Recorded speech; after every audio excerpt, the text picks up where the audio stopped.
Hi అండి, నమస్తే అందరికీ. Welcome back to my channel. It's me Bhanu. Srinagar airport అండి ఇది. చాలా బాగుంది ఎయిర్పోర్టు. మేము గ్రూప్లో వెళ్ళాం కాబట్టి అందరం కలిసి ఒకేసారి బోర్డింగ్ పాస్ తీసుకుందాం అనుకున్నాము. అక్కడ కొంచెం గందరగోళం చేసి రచ్చరచ్చ చేసి అందరినీ కన్ఫ్యూజ్ చేసి మొత్తానికి ఎవరు వాళ్ళు బోర్డింగ్ పాస్ తీసుకొని బయలుదేరాము. వాతావరణం సడన్గా చేంజ్ అయింది. వర్షం కొంచెం కొంచెం పడుతుంది. ఆ చిన్న చిన్న చినుకులకి మేము తడిచాము. ఒక మంచి ఫీలింగ్ అయితే కలిగింది. అమర్నాథ్ యాత్ర ముగిసింది. ఇప్పుడు మేము వైష్ణవీదేవి టెంపుల్ విజిట్ కోసమని జమ్మూ వెళ్తున్నాము. పైలట్ చాలా చక్కగా నెమ్మదిగా నింపాదిగా హ్యాపీగా మమ్మల్ని తీసుకొని వెళ్తున్నాడు. కానీ సడన్గా వాతావరణం చేంజ్ అయిపోయింది. విమానం చేత డిస్కో డ్యాన్స్ చేయించాడు. భరతనాట్యం కాసేపు, కూచిపూడి కాసేపు. మేమందరం కూడా గందరగోళం అయిపోయి అరుపులు గోల భయంతో కాసేపు జోక్స్ వేసుకొని భయపడ్డాము యాక్చువల్గా. తర్వాత ఒక 10 మినిట్స్కి సెటిల్ అయ్యాము. ఆ మంచు పర్వతాలని దాటేసి వస్తున్నప్పుడు కొంచెం బాధ అనిపించింది, కానీ హ్యాపీగా కూడా అనిపించింది. ఈ 2 డేస్ మేము ఈ మంచు పర్వతాల మధ్యలో తిరిగాము కదా అని ఆ తీపి జ్ఞాపకాలని అలాగ మేము మాతో పాటు తీసుకొని వస్తున్నాము. నేను అసలు లైఫ్లో ఎప్పుడూ ఇలాంటి పెద్ద పెద్ద యాత్రలు చేస్తానని అసలు అనుకోలేదండి. కానీ ఇది మొత్తం ట్రిప్ వచ్చి 6 డేస్ ట్రిప్ అండి. అన్ని హెలికాప్టర్స్ బుక్ చేసుకోవడం వలన మాకు అయితే బాగా టైం అయితే కలిసి వచ్చింది. చాలా రిలాక్స్గానే వెళ్ళాము, రిలాక్స్గానే వచ్చాము. మేఘాలు చూసారా ఎంత బాగున్నాయో.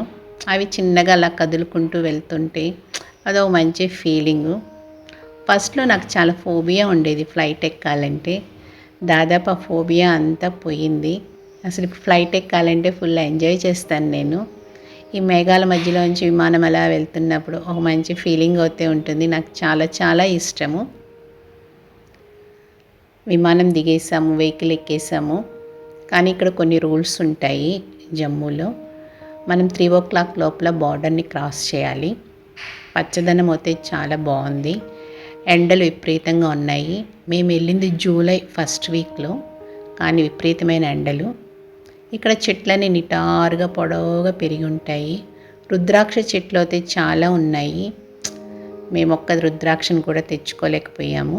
ఇది చిన్న గుహలోంచి వెళ్తూ ఉంది మా వెహికల్.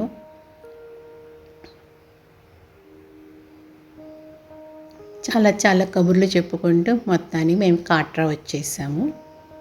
చెక్ ఇన్ అయిపోయాము.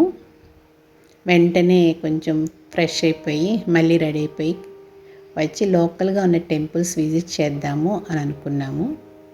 ఇంకా ఆడవాళ్ళు కదండి, ఎంతైనా టెంపుల్స్ విజిట్ చేయాలని కోరిక అయితే ఉంటుంది కదా. మా హస్బెండ్, మాకందరికీ గైడ్ వచ్చి మా హస్బెండ్ మధ్య మధ్యలో మాకు ఫొటోస్ తీయడం అవి చేశారు. తనకి యాక్చువల్గా చాలా మొహమాటం ఎక్కువ, షైగా కూడా ఎక్కువ ఫీల్ అవుతుంటారు. నేను చాలా ఎక్కువ ఏడిపిస్తూ ఉంటాను. మొత్తానికి అలా కొన్ని ఫొటోస్ తీసుకున్న తర్వాత వెహికల్ వచ్చింది. లోకల్ ట్రిప్కి 2000 రూపీస్ అయితే తీసుకున్నారు. ఇక టెంపుల్స్ యొక్క ఆర్కిటెక్చర్ అంతా కొంచెం డిఫరెంట్గా ఉంటుంది. పెద్ద పెద్ద విగ్రహాలు అయితే ఉండవు, కానీ టెంపుల్ డెకరేషన్ కూడా చాలా సింపుల్గా ఉంటుంది. ఈ టెంపుల్ అయితే నాకు చాలా బాగా నచ్చింది. నవదేవత టెంపుల్ అంటారు. ఇది చిన్న గుహలోంచి వెళ్ళాలి మనం. ఇక్కడ శివయ్యను కూడా మేము దర్శనం చేసుకున్నాము. అలా అన్ని టెంపుల్స్ని విజిట్ చేసిన తర్వాత హోటల్కి వచ్చేసాము. మార్నింగ్ మాకు 7 o'clockకి మేము వైష్ణవీదేవి టెంపుల్ విజిట్కి వెళ్ళాలి. హెలికాప్టర్ ప్యాడ్ దగ్గరికి టైంకి వెళ్ళాలి. అందుకని రిలాక్స్ అయ్యి భోజనం అది చేసుకొని హ్యాపీగా పడుకున్నాము. లైఫ్లో ఎప్పుడో ఒకసారి వెళ్తూ ఉంటాము. మీకు ఎవరికైనా కొంచెం అవకాశం దొరికినా తప్పకుండా విజిట్ చేయండి. Please subscribe my channel. Like చేయండి, వాచ్ చేయండి, వీలుంటే షేర్ చేయండి. Thank you so much. ఆ రోజు పౌర్ణమి వెన్నెలను కూడా చాలా ఎంజాయ్ చేశాము. థ్యాంక్ యూ అండి. Thank you so much.